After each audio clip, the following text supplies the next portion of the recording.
Distinguished and honored members of the National Assembly, let me invite the Right Honorable Speaker, Honorable Femi Gbajabiamila, for the vote of thanks. Honorable Speaker.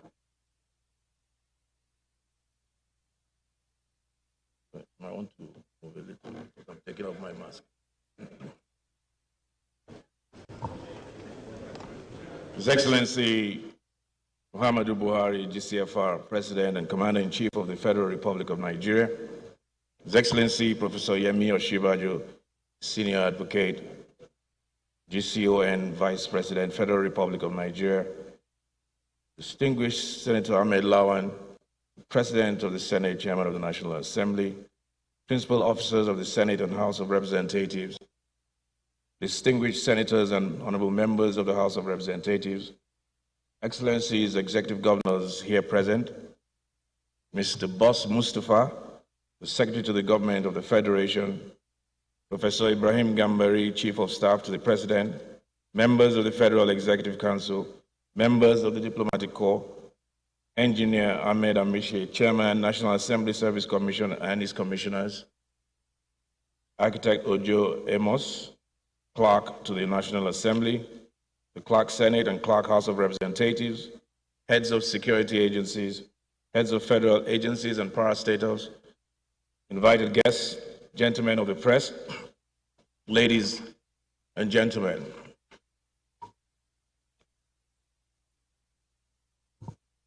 We have once again just witnessed and experienced the beauty and majesty of our democracy.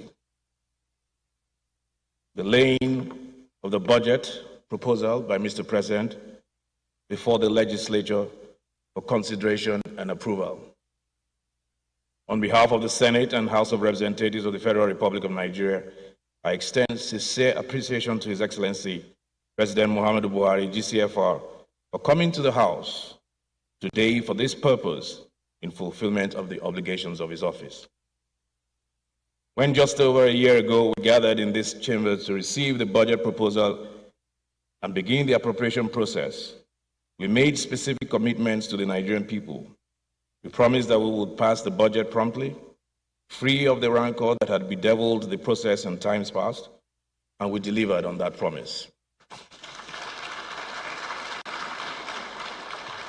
I thank my colleagues in the National Assembly for the dedication and commitment they showed last year during the appropriation process.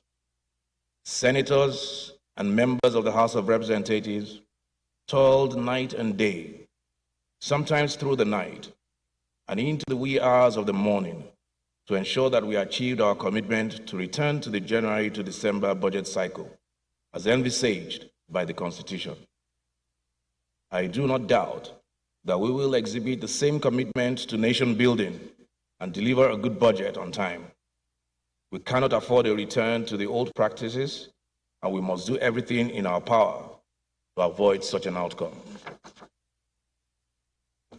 We also promised to pass a budget that reflected our priorities: healthcare, education, public infrastructure, and the development of an economy that is less dependent on fossil fuels and gives to all Nigerians the ability to achieve their dreams equal to their effort and commitment. We kept that promise too. We recognize that more needs to be done, and I assure all the Nigerian people that we will continue in this regard.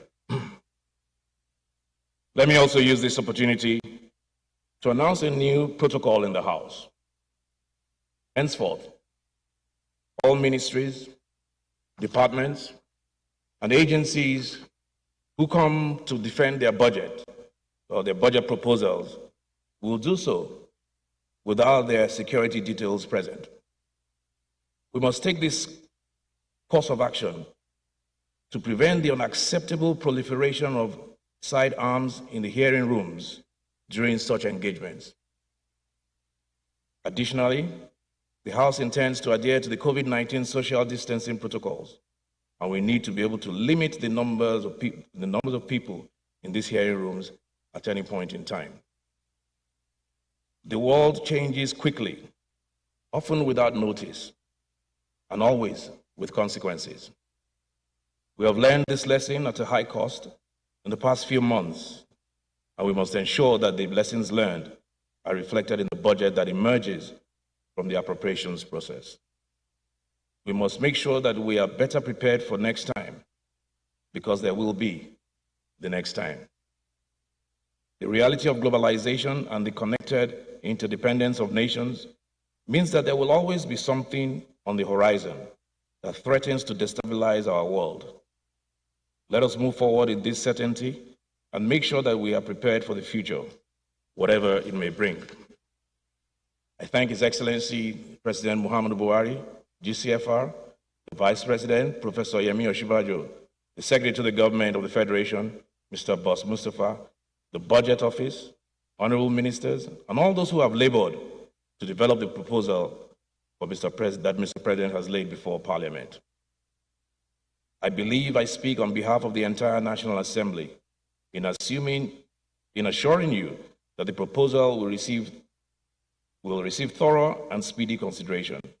We will collaborate with the ministries, departments, and agencies of the executive to deliver a budget that meets the needs and matches the ambitions of the Nigerian people.